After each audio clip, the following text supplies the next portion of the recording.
Hello everybody and welcome back. Today we conclude the tale of Alice Through the Looking Glass by Lewis Carroll. Now in the last chapter, Queen Alice, we saw absolute chaos as the room literally changed and we saw the Red Queen become almost the size of a doll. But what's going to happen to poor Alice next? Let's find out in the last 3 chapters.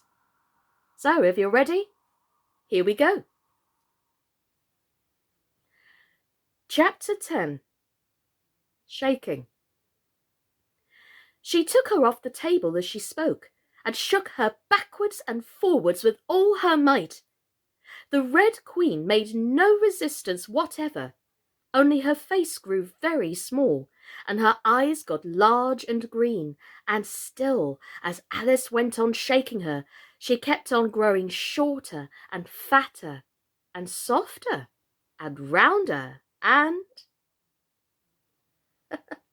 Chapter 11.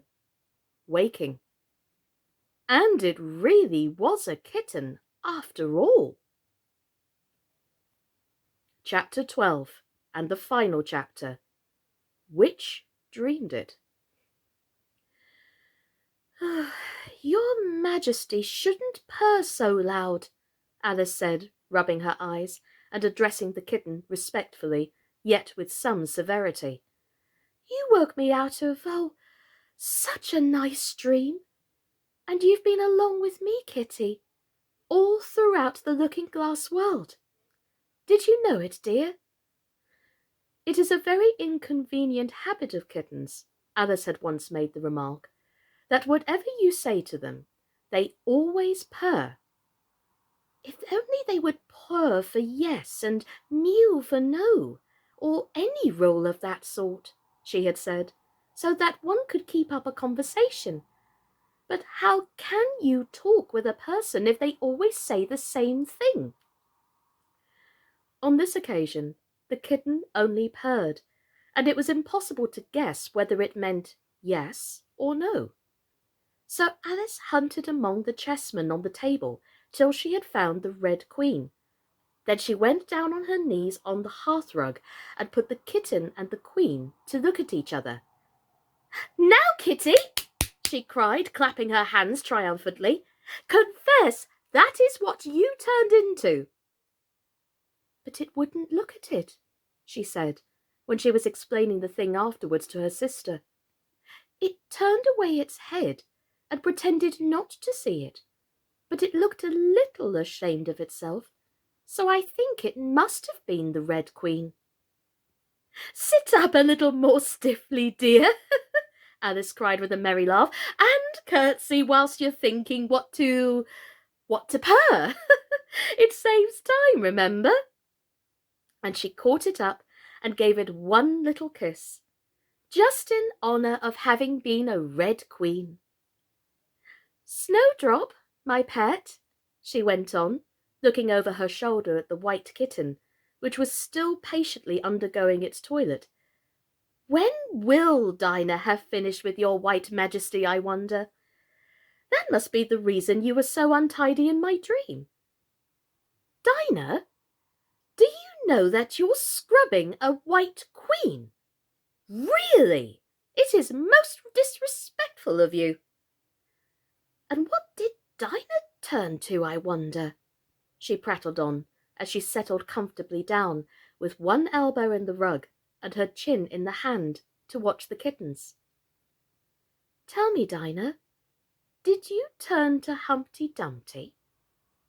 I think you did.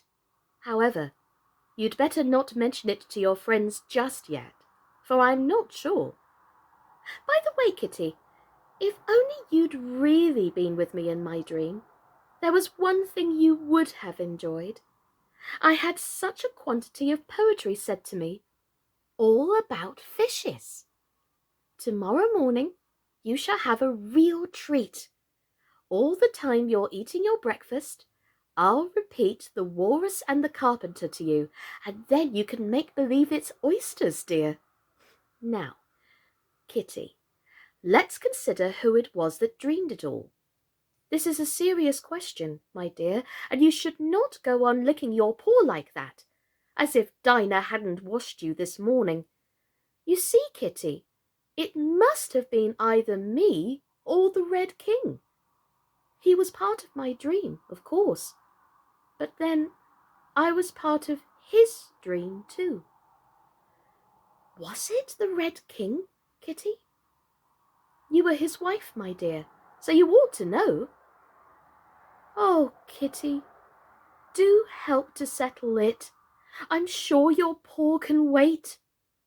But the provoking kitten only began on the other paw and pretended it hadn't heard the question. Which do you think it was? And we're going to finish with this poem. A boat beneath a sunny sky, lingering onward dreamily, in an evening of July. Children three that nestle near, eager eye and willing ear, pleased a simple tale to hear. Long has paled that sunny sky, echoes fade and memories die. Autumn frosts have slain July. Still she haunts me, phantom-wise, Alice moving under skies, never seen by waking eyes. Children yet, the tale to hear, eager eye and willing ear, lovingly shall nestle near. In a wonderland they lie, dreaming as the days go by, dreaming as the summers die, ever drifting down the stream, lingering in the golden gleam. Life, what is it but a dream? The end. Well, ladies and gentlemen, boys and girls, thank you so much for joining me and going down the rabbit hole and going through the looking glass with me. Ever since we started Quarantine Kids Storytime, I have to say, all of us readers have been on a huge learning curve throughout this rather uncertain time, in which we've had to get used to editing videos, looking at voiceover work, looking at mics, and all sorts. But every single time, you lovely folk out there, whether you're in your families, whether you're on your own, whether you're watching with your children, this project has been so amazing so far, and I hope, in all honesty, with all my heart, that you are enjoying the project and you are looking forward to more to come. So, the next project I'm going to be on, I'm not actually going to be doing a story this time.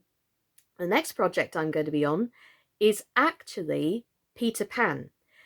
But I'm only going to do some announcements, and I'm directing this play. It'll be our first big production for Quarantine Kids Storytime, and we're going to attempt to do this in an audio play book version.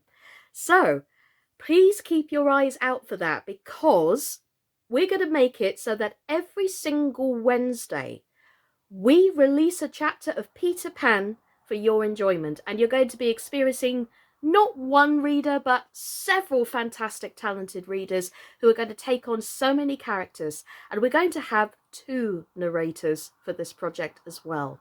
So keep your eyes out for the announcements, and honestly, I hope you continue to enjoy the rest of the tales, and please do keep inviting people to the channel, and please continue to subscribe to our channel so that you do not miss out on a tale. In fact, to really help you, there's a little alarm bell when you subscribe. So if you click that alarm bell, you can actually get more notifications when the next story is going to come out. So if you don't want to miss any exciting episodes of Round the World in 80 Days or our next chapter book, which is going to be read by Philip G. Humphreys, who normally does the Eric the Elf and recently Tiddles the Cat, he's going to be doing his first chapter book with us, which is actually going to be White Fang. So if you love your wolves, if you love your animals, you love your nature, and you love adventure, please do tune in for that one tomorrow, okay? So, in the meantime, take care of yourselves. I will see you on the Peter Pan project in director and announcer form, and enjoy White Fang and the rest of the tales. My name's been Sascha Cooper, and this has been Quarantine Kids Storytime. Take care of yourselves, and as always, stay safe. Bye-bye.